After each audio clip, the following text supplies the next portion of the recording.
नहमदुहु व नसल्ली अला रसूलिहिल करीम।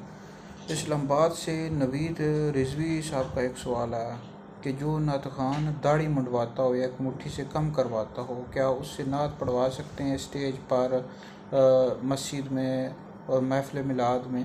तो इस वाले से जी मेरा फतवा भी मौजूद है। फतवा इंशाल्लाह सोशल मीडिया पर, व्हाट्सएप पर, दीगर जगहों पर शेयर कर दूँगा। देखिए, दाढ़ी एक मुट्ठी तक रखना वाजिब है, इस पर बेशुमार दलाइल हैं। और इस हवाले से मेरी जो वीडियो है ना, मुफ्ती दानिश हैदरी मेरा यूट्यूब चैनल है, वहाँ पर आप सुन लें तो आपको वीडियो भी मुकम्मल मिल जाएगी।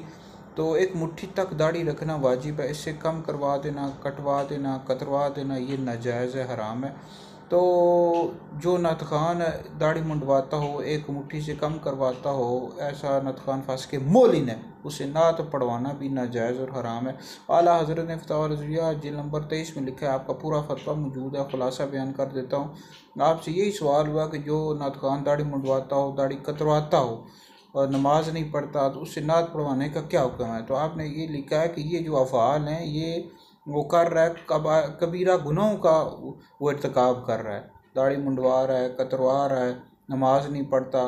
तो ऐसा जो नतखान है अशद फासिक है, फाजिर है, अजाब का मुस्तहिक है। तो इमाम अहले सुन्नत ने लिखा है, उसे हुज़ूर अलैहिस्सलाम की मसनद पर बिठाना, उसे नात पढ़वाना, मजलिस मिलाद मुबारक पढ़ाना ये हराम है। बाकी आपने किताबों के हवाले से भी लिखा, फतुल मुईन वगैरह के हवाले से, कि फासिक को आगे करने में उसकी ताज़ीम, हालांकि शरई तौर पर लोगों पर उसके फिस्क की वजह से वो फिस्क कर रहा है ना, तो फिस्क की वजह से उसकी तौहीन करना वाजिब है। तो लिहाजा जो फासिक मोलिन है, दाढ़ी मुंडवा रहा है या दाढ़ी कम करवाता है एक मुट्ठी से, तो उससे नात पढ़वाना ये नाजायज़ हराम है। स्टेज पर उसको नहीं बिठा सकते, इस तरह मस्जिद में या घर में भी महफिल मिलाद लोग करवाते हैं, ऐसे नतखान से नात हरगिज़ भी नहीं पढ़वा सकते। इस वीडियो को सुनकर शेयर भी करें, ये आपके लिए बहुत बड़ा सदका जारिया है।